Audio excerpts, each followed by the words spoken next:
السلام علیکم ورحمۃ اللہ وبرکاتہ۔ سیرت النبی صلی اللہ علیہ وسلم قسط نمبر 7۔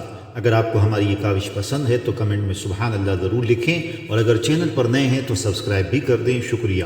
ناظرین محترم، حضرت عبداللہ قریش میں سب سے زیادہ حسین تھے۔ ان کا چہرہ روشن ستارے کی مانند تھا۔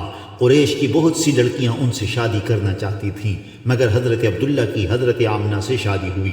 حضرت آمنہ وہب بن عبد مناف بن زہرہ کی بیٹی تھی۔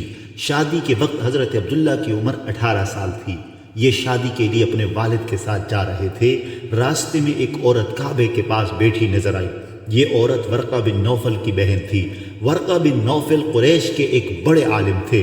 ورقہ بن نوفل سے ان کی بہن نے سن رکھا تھا کہ وقت کے آخری نبی کا ظہور ہونے والا ہے، اور ان کی نشانیوں میں سے ایک نشانی یہ ہوگی کہ ان کے والد کے چہرے میں نبوت کا نور چمکتا ہوگا۔ جو ہی اس نے حضرت عبداللہ کو دیکھا، فوراً اس کے ذہن میں یہ بات آئی۔ اس نے سوچا، ہو نہ ہو یہ وہ شخص ہے جو پیدا ہونے والے نبی کے باپ ہوں گے۔ چنانچہ اس نے کہا، اگر تم مجھ سے شادی کر لو تو میں بدلے میں تمہیں اتنے ہی اونٹ دوں گی جتنے تمہاری جان کے بدلے میں ذبح کیے گئے تھے۔ اس پر انہوں نے جواب دیا، میں اپنے باپ کے ساتھ ہوں، ان کی مرضی کے خلاف کچھ نہیں کر سکتا، نہ ان سے الگ ہو سکتا ہوں، اور میرے والد باعزت آدمی ہے، اپنی قوم کے سردار ہیں۔ بہرحال ان کی شادی حضرت آمنہ سے ہو گئی۔ آپ قریش کی عورتوں میں نسب اور مقام کے اعتبار سے افضل تھیں۔ حضرت آمنہ حضرت عبداللہ کے گھر آ گئیں۔ آپ فرماتی ہیں، جب میں امید سے ہوئی تو میرے پاس ایک شخص آیا، یعنی ایک فرشتہ انسانی شکل میں آیا۔ اس وقت میں جاگنے اور سونے کی درمیانی حالت میں تھی، جس کو غنودگی کہا جاتا ہے۔ اس نے مجھ سے کہا، کیا تمہیں معلوم ہے تم اس امت کی سردار اور نبی کی ماں بننے والی ہو؟ اس کے بعد وہ پھر اس وقت آیا جب نبی کریم صلی اللہ علیہ وسلم پیدا ہونے والے تھے۔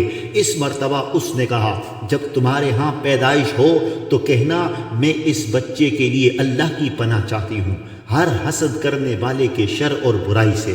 پھر تم اس بچے کا نام محمد رکھنا، کیونکہ ان کا نام تورات میں احمد ہے، اور زمین اور آسمان والے ان کی تعریف کرتے ہیں، جبکہ قرآن میں ان کا نام محمد ہے، اور قرآن ان کی کتاب ہے۔ ایک روایت کے مطابق فرشتے نے ان سے یہ کہا، تم وقت کے سردار کی ماں بننے والی ہو۔ اس بچے کی نشانی یہ ہوگی کہ اس کے ساتھ ایک نور ظاہر ہوگا، جس سے ملک شام اور بصرہ کے محلات روشن ہو جائیں گے۔